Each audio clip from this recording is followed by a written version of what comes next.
കുട്ടികളെ കാലൊക്കെ വലിച്ചു നീട്ടി നിങ്ങൾ അഭ്യംഗം ചെയ്യുന്നു, ഉഴിച്ചില് ചെയ്യുന്നത് എന്തിനാ അങ്ങനെ വലിച്ചു നീട്ടുന്നത്? അത്ര വലിച്ചു നീട്ടി പെട്ടെന്ന് ഗ്രോ ചെയ്യും. അപ്പൊ അതിനെ കുറിച്ച് നമ്മൾ യൂഷ്വലി ഇവിടെ പോകുന്ന പ്രോട്ടോകോൾ എങ്ങനെയാണ്?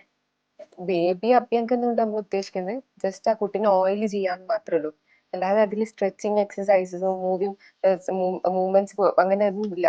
ജസ്റ്റ് ബോഡി എന്താ പറയാ ഒരു ഓയിലിംഗ് മാത്രമേ ഉള്ളൂ. ബേബിനെ ഓയിൽ ചെയ്യും. ഓയിൽ ചെയ്യുന്നതിന്റെ മെയിൻ പ്രിൻസിപ്പിൾ എന്ന് പറയുന്നത് ഒരു അഭ്യംഗം ഇപ്പോൾ ഒരു ബ്രഹ്മാണ്ടമായിട്ടാണ് പോകുന്നത്. ഈ നമ്മൾ ആദ്യത്തെ നിയോനേറ്റൽ പീരീഡ്, കുട്ടി ജനിച്ചിട്ട് ആദ്യത്തെ 28 ദിവസം നമ്മൾ അവരെ മോണിറ്റർ ചെയ്യുന്ന മെയിൻ ഒരു ക്രൈറ്റീരിയൻ വെയിറ്റ് ഗെയിൻ. വെയിറ്റ് ഗെയിന് ഹെൽപ്പ് ചെയ്യുന്ന ഒരു കാര്യമാണ് ഇത് ബേബി അഭ്യംഗം. അതിൽ നമ്മൾ ഈ സ്ട്രെച്ചിങ് എക്സസൈസ് വേറെ മൂവ്മെന്റ്സ് ഒന്നും കൊണ്ടുവരുന്നില്ല. പിന്നെ നമ്മൾ അതിൽ ഇൻക്ലൂഡ് ചെയ്തിട്ടുള്ള കാര്യം എന്ന് പറയുന്നത് കോളിക് എക്സസൈസ് കാര്യങ്ങൾ. അത് ബേബിക്ക് കുറച്ചുകൂടി ഈ പറഞ്ഞ പോലെ ഗ്യാസിന് ഇഷ്യൂസ് വരുവാണെങ്കിൽ അതൊന്ന് പോയി കിട്ടുമല്ലോ എന്നുള്ളതിലാണ് നമ്മൾ അങ്ങനത്തെ ഒരു ക്രൈറ്റീരിയ നമ്മൾ കൊണ്ടുവരുന്നില്ല.